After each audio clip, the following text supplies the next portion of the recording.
সকলকে স্বাগত আপারনাস মেলানকলিতে। আমি অপর্ণা আবার চলে এসেছি আপনাদের জনানো একটি নতুন গল্প নিয়ে।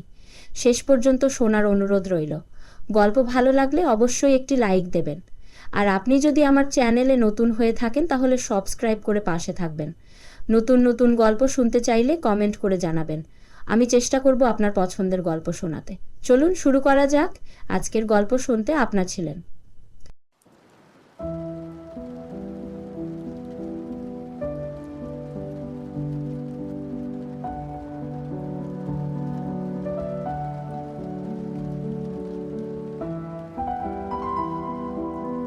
মেঘলা সকাল। হৃদম আজ সেই চিঠিগুলোকে নতুন করে গুছিয়ে রাখছে। এক একটা চিঠি যেন এক একটা ব্যথার টুকরো। ঋত্বিক নেই, কিন্তু তার রেখাগুলো, তার আঁকা মুখ, তার কালি, তার লেখাগুলো সব যেন এখনো হৃদমের ঘরের প্রতিটা কোণে জেগে আছে।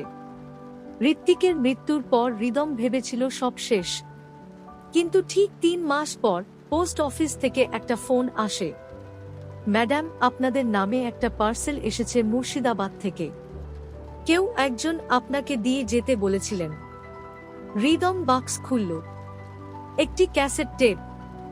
হৃদম, জানি তুমি শুনছ। এই কথাগুলো বলা হয়নি, বলার সাহস হয়নি। তবু রেখে গেলাম, যদি কখনো কানে পৌঁছাই। ঋত্বিক বলতে থাকে, তোমাকে ছেড়ে যাওয়া কোনো ইচ্ছে নই, কোনো অভিমানও নই। ছিল এক অনুচ্চারিত যুদ্ধ নিজের সাথে। আমি ভেবেছিলাম আমার আঁকাই, আমার যন্ত্রণায় তুমি আটকে যাবে। আমি তোমায় দাগ দিতে চাইনি হৃদম, তোমাকে মুক্তি দিতে চেয়েছিলাম। কিন্তু প্রতিদিন তোমার গান ভেসে আসতো আমার কানে, সেই গলা, সেই সুর। এখনো পুড়ে যাওয়া রাতের ছাই আমি দেখি তোমার মুখ। শেষে চিঠিতে লেখা ছিল, তুমি ভালো থেকো। যদি কখনো আকাশের দিকে তাকাও, জেনে নিও আমি সেই মেঘ হয়ে থাকব, তোমার কাছে ধরা দেব। হৃদম আকাশের দিকে তাকিয়ে ক্যাসেট বন্ধ করে রাখছে, ঠোঁটে এক টুকরো চাপা হাসি আর ভেজা চোখ। অপ্রকাশ একটি চিঠি, যা কণ্ঠে নই, হৃদয়ে লেখা। একটি গল্প, যা শেষ হয়নি, শুধু হারিয়ে গেছে, শব্দহীন। যদি এই গল্প আপনাকে ছুঁয়ে যায়, একবার চোখ বন্ধ করে ঋত্বিকের সেই ক্যাসেটটার আওয়াজ মনে করুন।